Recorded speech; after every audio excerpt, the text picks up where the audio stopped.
Hi, fourth grade friends. It's Mrs. Dutton. We are going to start reading a novel together titled The Miraculous Journey of Edward Tulane. It is by Kate DiCamillo. It is one of my favorite novels of all time. So let's get started with chapter 1.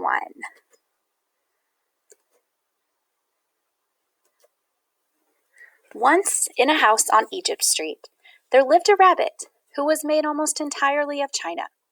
He had china arms and china legs, china paws and a china head, a china torso and a china nose. His arms and legs were jointed and joined by wire, so that his china elbows and china knees could be bent, giving him much freedom of movement. His ears were made of real rabbit fur, and beneath the fur there were strong bendable wires, which allowed the ears to be arranged into poses that reflected the rabbit's mood, jaunty, tired, full of ennui. His tail, too, was made of real rabbit fur, and was fluffy and soft and well-shaped.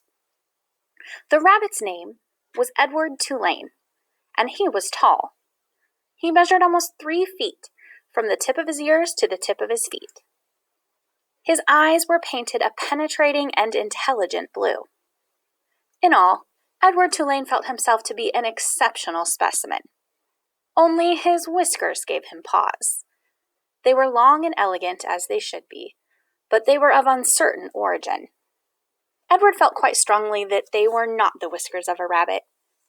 Whom the whiskers had belonged to initially, what unsavory animal, was a question that Edward could not bear to consider for too long, and so he did not.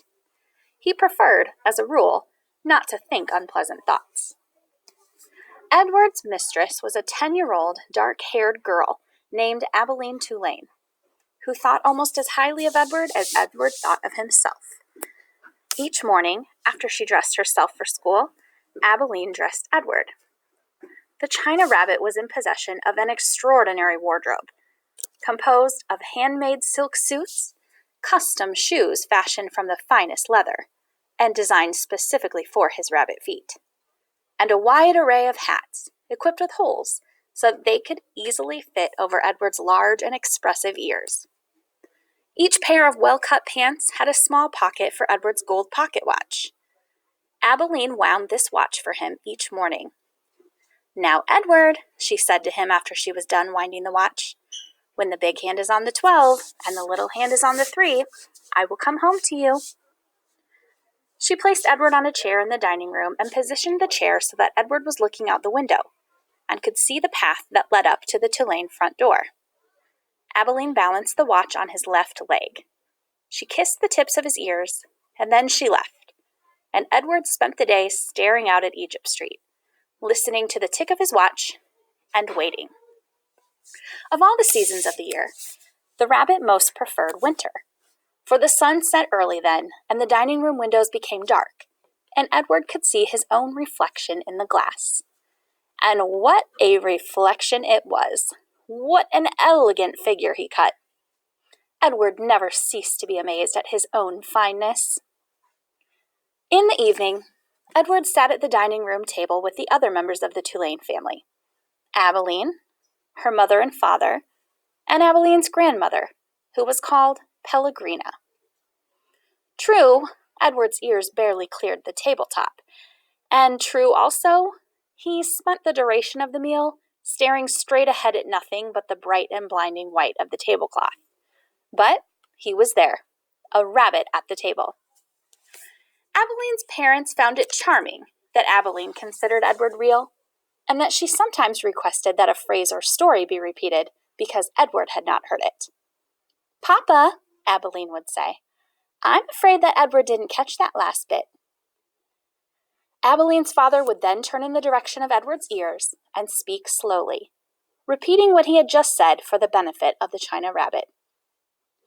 Edward pretended, out of courtesy to Abilene, to listen, but in truth, he was not very interested in what people had to say. And also, he did not care for Abilene's parents and their condescending manner toward him. All adults, in fact, condescended to him. Only Abilene's grandmother spoke to him as Abilene did, as one equal to another. Pellegrina was very old. She had a sharp, large sharp nose, and bright black eyes that shone like dark stars. It was Pellegrina who was responsible for Edward's existence. It was she who had commissioned his making. She who had ordered his silk suits and his pocket watch, his jaunty hats and his bendable ears, his fine leather shoes and his jointed arms and legs, all from a master craftsman in her native France. It was Pellegrina who had given him as a gift to Abilene on her 7th birthday. And it was Pellegrina who came each night to tuck Abilene into her bed and Edward into his. "Will you tell us a story, Pellegrina?" Abilene asked her mother each night, her grandmother each night. "Not tonight, lady," said Pellegrina. "When?" asked Abilene. "What night?" "Soon," said Pellegrina. "Soon there will be a story." And then she turned off the light, and Edward and Abilene lay in the dark of the bedroom. "I love you, Edward," Abilene said each night after Pellegrina had left. She said those words, and then she waited, almost as if she expected Edward to say something in return. Edward said nothing. He said nothing because, of course, he could not speak. He lay in his small bed next to Abilene's large one. He stared up at the ceiling and listened to the sound of her breath entering and leaving her body, knowing that soon she would be asleep. Because Edward's eyes were painted on and he could not close them, he was always awake. Sometimes, if Abilene put him into his bed on his side instead of on his back, he could see through the cracks in the curtains and out into the dark night. On clear nights, the stars shone, and their pinprick light comforted Edward in a way that he could not quite understand. Often he stared at the stars all night, until the dark finally gave way to dawn.